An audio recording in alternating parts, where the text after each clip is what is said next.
tidak hanya tertuju kepada penyembuhan fisik, tetapi juga psikis dan rohani. Terjadi kesembuhan secara holistik atau menyeluruh. Jemaat yang diberkati Tuhan, dengan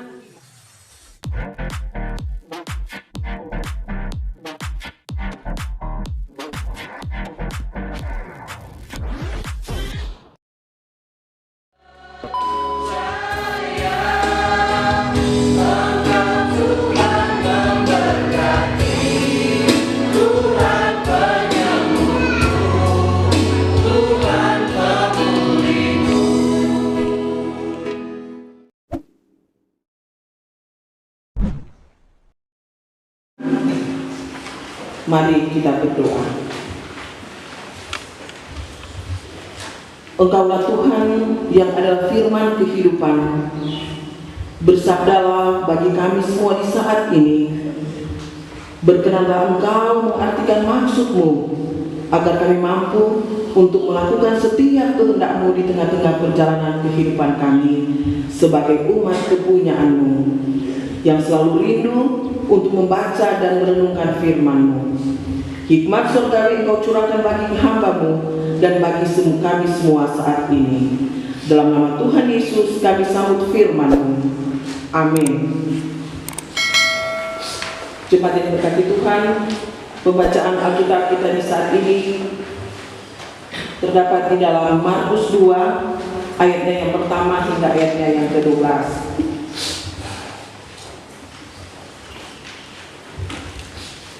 Markus 2 ayatnya yang pertama hingga ayatnya yang ke-12 yang berjudul Orang Lumpuh Disembuhkan. Demikian bunyi firman Tuhan.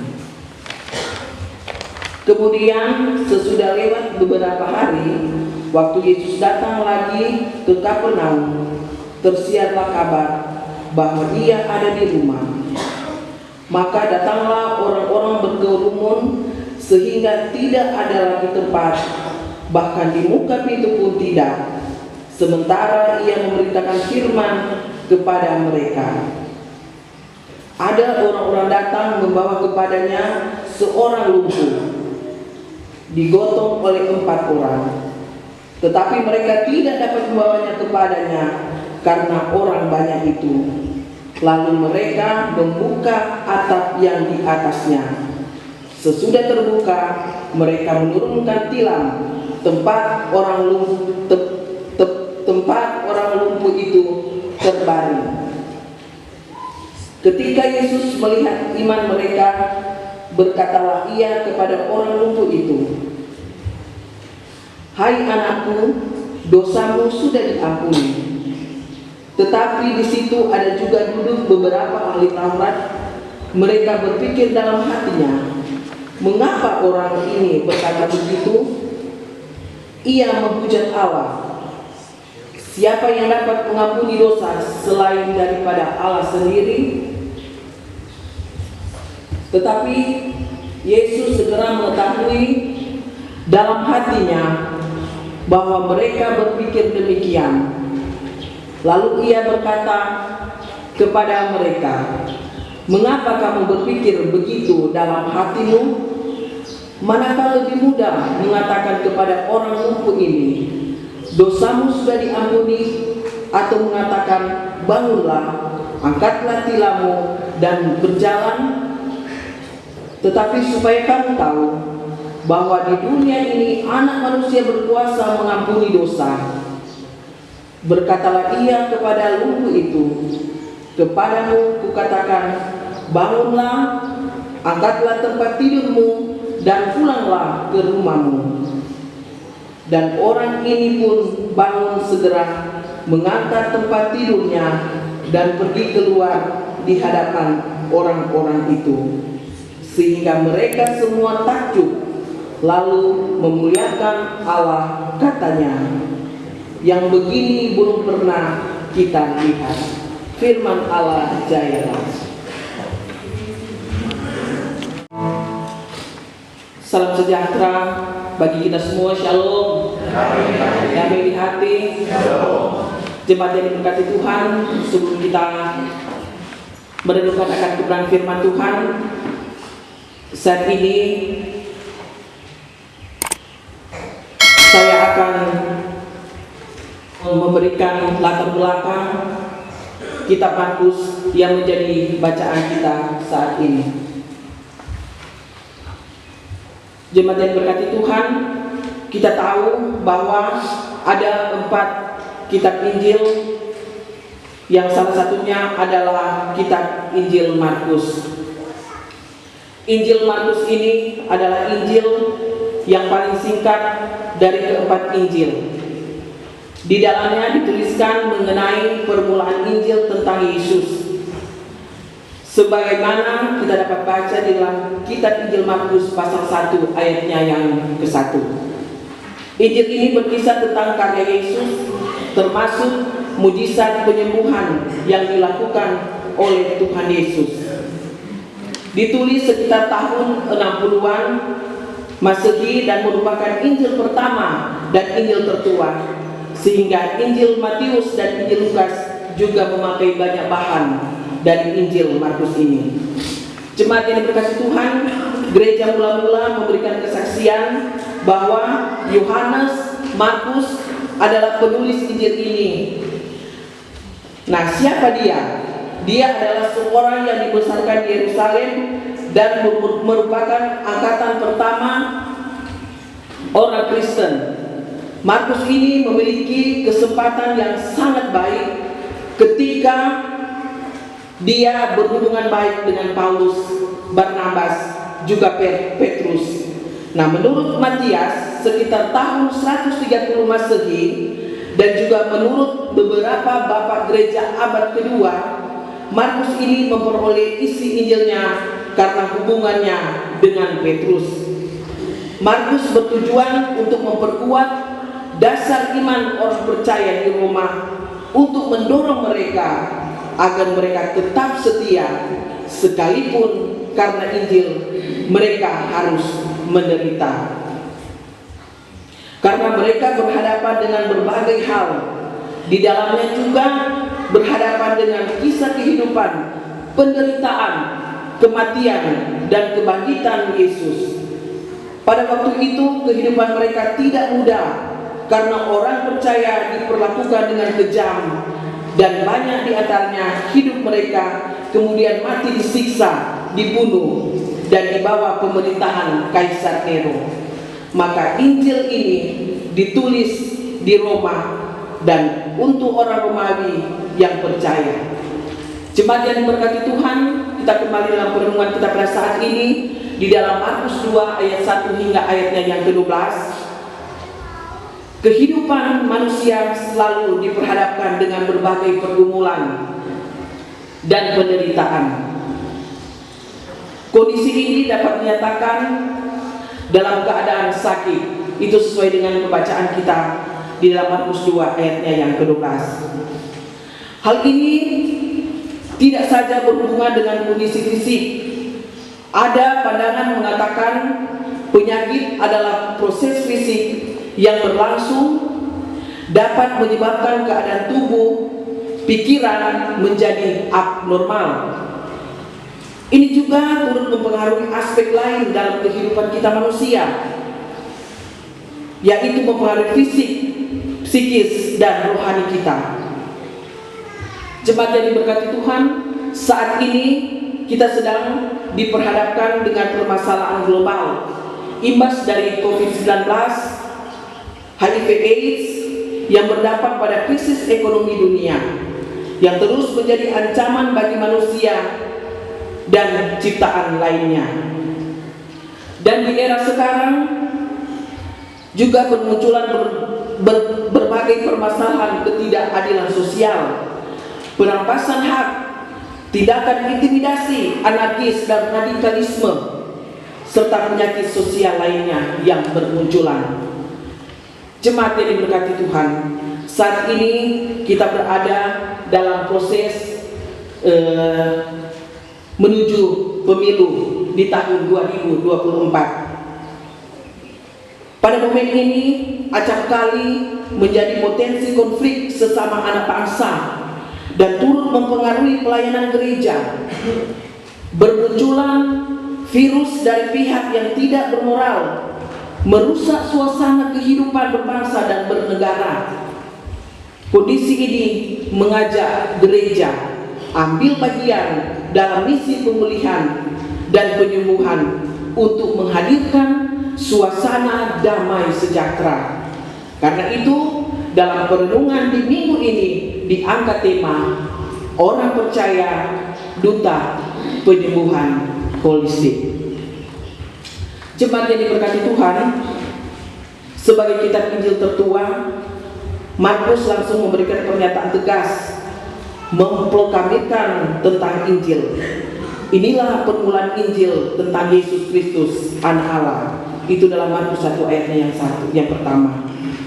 Tidak saja menjadi pengertian yang fundamental bagi umat memahami tentang kerajaan Allah yang membawa kemenangan, tetapi sekaligus mengandung harapan besar untuk Tuhan terhadap kehadiran Yesus Kristus, Anak Allah, pembawa kelepasan bagi mereka. Ini terkait dengan situasi saat ini. Pengikut Kristus sedang mengalami tragedi kehidupan oleh masyarakat sekitar dan apalagi penguasa, yaitu Kaisar Nero, melakukan tindakan penindasan yang mengakibatkan penderitaan.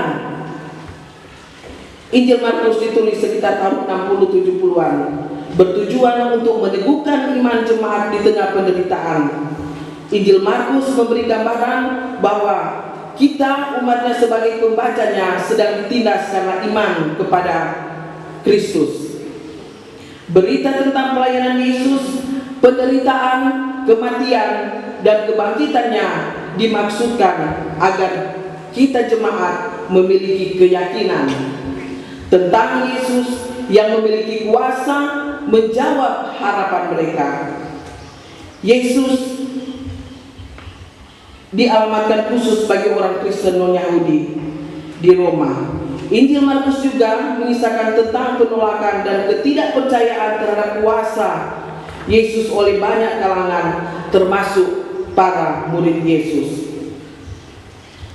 Menjadi alasan penting berita ini disampaikan, yaitu Markus 2 ayat 1 hingga ayatnya yang ke-12 mengisahkan pelayanan Yesus di Kapernaum setelah melayani di beberapa kota daerah Galilea. Kapernaum atau Kafarnaum, desa dari Nahum, dijadikan markas pelayanan Yesus, bahkan disebut sebagai kotanya sendiri. Setelah Yesus kembali di sana, di rumah Simon dan Andreas, tempat ibu mertua Simon disembuhkan, datanglah orang banyak dari Galilea, Yudea, dan Yerusalem. Kehadiran Yesus menarik perhatian banyak orang, termasuk mereka yang membawa si lumpuh dan mereka yang menderita sakit. Pengajarannya menakjubkan dan roh jahat yang diherdik, kesembuhan ibu mertua Simon, orang sakit dan kerasukan setan, mengalami mujizat Yesus. Pengajaran firman mendahului mujizatnya. Ini penting agar keyakinan terhadap kuasa Yesus tidak hanya tertuju kepada penyembuhan fisik, tetapi juga psikis dan rohani. Terjadi kesembuhan secara holistik atau menyeluruh. Jemaat yang diberkati Tuhan, dengan iman seorang lumpuh dibawa beberapa orang dan digotong oleh 4 orang dengan usaha menaikkan ke atap rumah dan diturunkan dengan tilangnya. Dan kata Yesus, "Hai anakku, dosamu sudah diampuni." Ini menjelaskan bahwa si lumpuh sedang terikat oleh kuasa dosa. Yesus menyapa dia sebagai anak yang dikasihinya, seperti hubungan antara orang tua dan anak. Itulah kasih Bapa menjaminkan keselamatan bagi anak-anaknya. Yesus sabda ajaib mendiagnosa secara tepat bahwa derita badani disebabkan oleh sakit rohani. Yesus tidak langsung menyembuhkan sakit fisiknya, tetapi pertama-tama memulihkan kerohaniannya dengan memberi pengampunan dosa. Kemudian menyembuhkan fisiknya. Sebab apa artinya kesembuhan fisik tetapi kerohaniannya tetap lumpuh? Jemaat yang diberkati Tuhan, karena kasih Yesus dan iman mereka, terjadilah kesembuhan secara holistik. Orang-orang yang membawa dan menggotongnya menjadi duta penyembuhan holistik. Bukti iman mereka adalah kesedihan yang tulus, kesediaan yang tulus membawa saudara, membawa sahabat, keluarga mereka kepada Yesus. Hati yang ikhlas, rela berkorban, menghadapi tantangan, memuluskan harapan mereka. Mereka membawa tepat di hadapan Yesus, dan oleh iman si lumpuh menuruti perintah Yesus, bangun, mengangkat tilam, dan pergi keluar, tampil dan memperlihatkan perbuatan Yesus, dan dia memuliakan Tuhan. Dan si lumpuh juga menjadi duta kesembuhan rohani. Jemaat yang diberkati Tuhan, kesembuhan terjadi melalui 7 proses penting sesuai dengan pembacaan kita di dalam Markus 2 ayat 1 yang ke-12. Pertama, dibawa oleh orang yang memiliki iman. Jemaat yang berkati Tuhan, kita tahu iman adalah dasar dari segala sesuatu yang kita harapkan dan bukti dari segala sesuatu yang tidak kita lihat. Jadi kalau iman tanpa perbuatan adalah sia-sia. Apa guna orang bilang orang beriman sedangkan orang tidak peduli dengan sesama kita? Orang yang ada di dekat orang yang membutuhkan pertolongan orangnya tidak peduli. Itu bukan orang yang beriman. Berarti iman kita adalah sia-sia atau iman kita adalah mati. Dan kedua, membuka hati mendengarkan firman. Membuka hati mendengarkan firman. Tentu itu apa? Rajin orang pergi beribadah. Pergi di kolom, bipra, pergi di gereja. Lain bertanya, tentu di ibadah-ibadah mana orang boleh pergi akan kah? Oh boleh. Pergi orang pergi ibadah, pergi persekutuan mana juga boleh. Tetapi jangan orang pergi beribadah di tempat lain, orang menjelek-jelekkan yang ada di sini.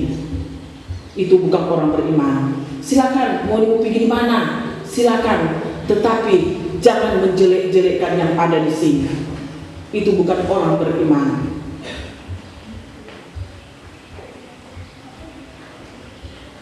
Dan berikut yang ketiga, dengan usaha dan pengorbanan. Kalau kita ingin sembuh, tentu dengan berusaha, yaitu orang berpikir positif, jangan sering mengeluh, lakukan kegiatan yang positif, dan tentu orang apa? Berdoa pada Tuhan untuk orang mendapatkan kesembuhan. Dan pengorbanan, sesuatu tindakan yang dilakukan oleh orang yang kita sayangi, cintai, dan berarti dalam hidup kita. Sesuai dengan pembacaan kita saat ini, Yohanes 12 ayat 13, tidak ada kasih yang lebih besar daripada kasih seorang yang menyerahkan nyawanya untuk sahabat-sahabatnya. Jemaat yang diberkati Tuhan. Dan yang keempat, dibawa tepat di depan Yesus, diyakini kesembuhan hanya pada Yesus. Dibawa tepat di depan Yesus, diyakini kesembuhan hanya pada Yesus. Jadi kalau orang sakit, tentu pertama orang berdoa. Di rumah orang berdoa, Tuhan minta kesembuhan. Dan berikut orang pergi pada dokter, itu orang yang tepat. Bukan orang pergi pada opok-opok, orang pergi pada menimbul. So bawa ayam, so bawa macam-macam dah bawa. Karena mau minta kesembuhan. Saudaraku, kesembuhan hanya pada Yesus. bukan di tempat lain. So pergi di pohon besar, so pergi di batu besar, bukan begitu. Nyara aku dapat kesembuhan, kasihan sayang. Tapi mulai menderita. Mungkin penderitaan belum sekarang orang rasa, tapi nanti kau akan merasakan. Dan terima pengampunan yang menyembuhkan. Kalau orang ingin diselamatkan, tentu orang harus mengampuni, agar supaya orang juga ada kesembuhan. Amin, saudara-saudara. Kesembuhan terjadi atas kuasa dan kehendak Tuhan. Orang tahu dalam kehidupan ini semua di tangan Tuhan, atas otoritas Tuhan. Kalau orang sakit, baru 1 minggu udah sakit, semua mengeluh. Tuhan kepada kesakitannya tidak baik-baik. Padahal sebenarnya ada maksud Tuhan di tengah-tengah kehidupan kita. Tuhan berproses di tengah-tengah kehidupan kita. Mungkin Tuhan suka terlalu lebih dekat lagi kepada Tuhan, terlalu lebih sungguh lagi kepada Tuhan.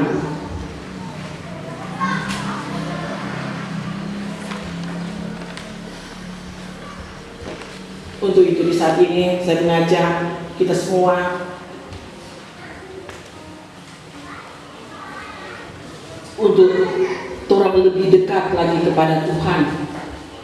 Jangan menjauh daripada Tuhan.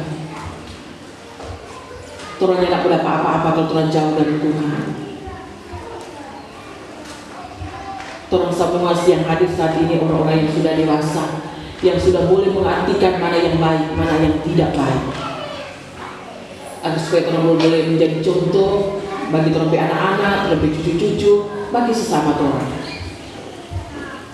Dan yang ketujuh, kesediaan mengikut perintah Yesus. Kehadiran Yesus dan pekerjaannya membuat mereka merasa tersakiti. Mereka telah menjadi virus yang membahayakan kehidupan rohani banyak orang itu. Ini karena kuasa iblis telah merasuk mereka. Muncul pikiran dan perasaan yang tidak sehat, iri hati, dengki, kesombongan diri, dan juga arogansi spiritual. Tetapi apapun keadaannya, bahwa karya agung Yesus Kristus yang menyembuhkan secara holistik telah direspon dengan rasa takjub dan memuliakan Allah. Bahwa Tuhan Allah patut ditinggikan dan diagukan. Gereja hendaknya terus menjawab karyanya dengan menyaksikan, memberitakan kasih Allah terhadap manusia di dunia ini. Bahwa sebagai orang-orang yang ditebus dan hidup dalam kasih karunia, maka persembahkanlah hidup kita untuk kemuliaan Tuhan, dan berilah diri kita untuk dipakai sebagai duta pemulihan. Amin.